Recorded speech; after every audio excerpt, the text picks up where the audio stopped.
Hello everybody and welcome to the midweek market update from Smack the Markets for the 4th of September.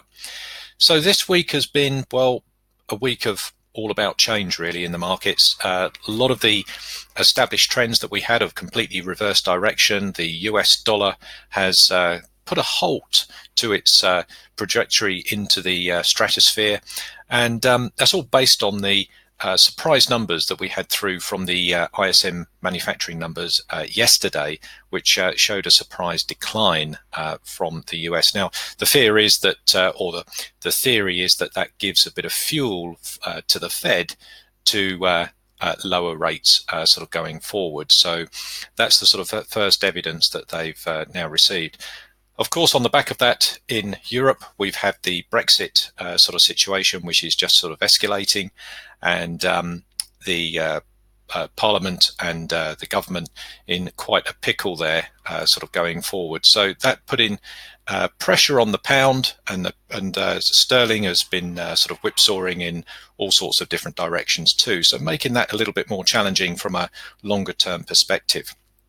Now, we'll take a look at a few markets here, but before we do that, I just want to let everybody know that if you like receiving our market reports, we do these every twice a week, and you can receive these free into your inbox by registering to receive our newsletter on our website. So that's at smackthemarkets.com.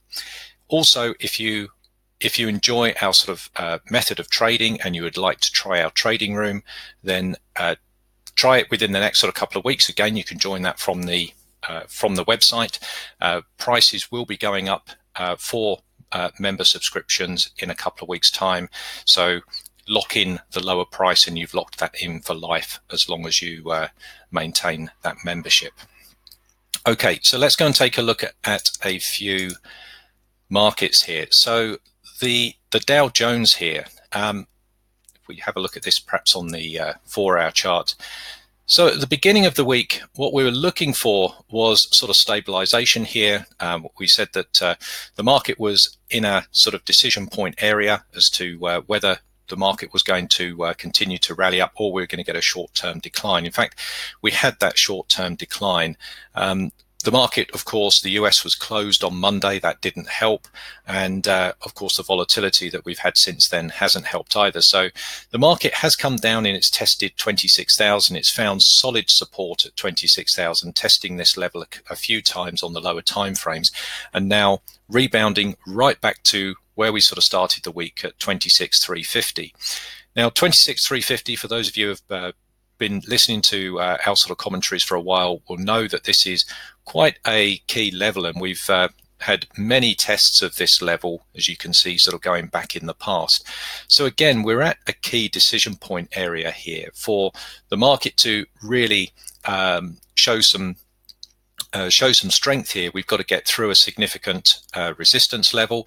If that happens, then we can see 25 or 26 sort of 500, I think, is the next sort of level on the cards.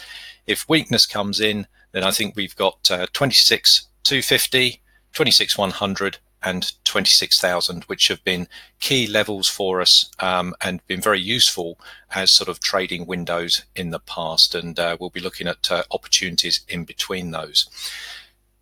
As opposed to longer term direction here for the Dow, because of the fluctuations in news that is coming out, it's going to be very difficult to give longer term perspectives. Certainly at the moment, I think sort of more range bound within this sort of range structure that we're in at the moment, I think is more the safer sort of expectations to be looking at for US indices. Now, on Monday, we looked at copper, and we were looking for short opportunities on copper as the trend here continued to the short side. Now, of course, that played out sort of quite nicely, and we had a strong move to the short side here on copper. Again, with all of the markets sort of swinging round, again, with the price of the dollar making quite a significant change, the price of copper now is sort of completely reversed. So trend structure on this not looking quite so clean.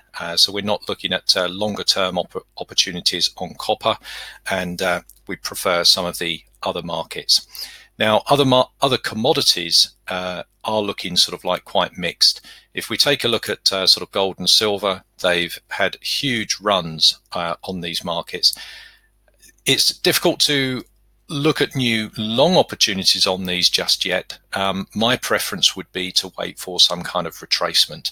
You can see that we've got some sort of technical structure here where the market has certainly had a breakout sort of yesterday, and I would be looking for some kind of sort of retracement back into this sort of area. Now, we might not get a retracement all the way back into the 61% fib level, back into the support level, back into the moving averages, which would be really nice technically, but some sort of retracement, decent sort of retracement to take the heat out of this sort of overextension.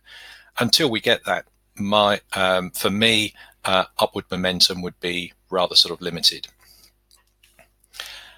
So if we come and have a look at the Forex markets, now on Monday, we were looking for long opportunities here on dollar CAD.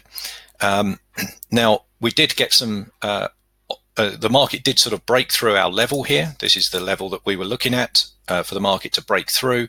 The market did break through that and rally on to the next or to fill the next trading window. But then with the change in the strength of the dollar, with the ISM manufacturing report, the market sort of took a complete move in the opposite direction. So dollar strength is not a trade that I'm looking at getting back into. So at this moment in time, dollar CAD is one that I'm putting on the back burner. And I prefer markets like the Aussie Swiss at the moment. And if I just sort of talk through this, I'll show you the reason why I'm sort of liking this one. So Aussie Swiss, if we take a look at this on the macro picture, the weekly time frame, we can see that, well, broad perspective, the market's in a short trend. It's been very overextended here, and we're getting a retracement back. And I think that even if we can get a retracement back into or back towards the sort of structure point that we can see here, that's around sort of 675. You can see that there's previous support and resistance around that area. Also brings it back into the fair value point here with the geometry of the trend too.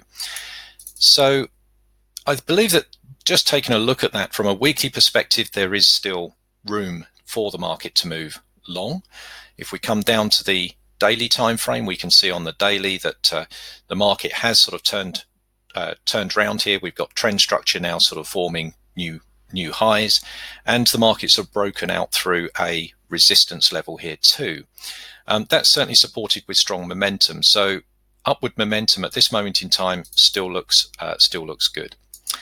If we come down the time frames again, and if we take a look at this here from a 4-hour perspective, we can see that the market's sort of broken through a couple of levels here. We've now got long trends forming on the mid time frames, pretty well structured trends here as well with good geometry, and also strong momentum in our indicators too. So taking a look here, we've got if I zoom right out of this, you can see that we've got a couple of levels up here around that sort of 675 area. That's that same level that we were looking at on the weekly chart.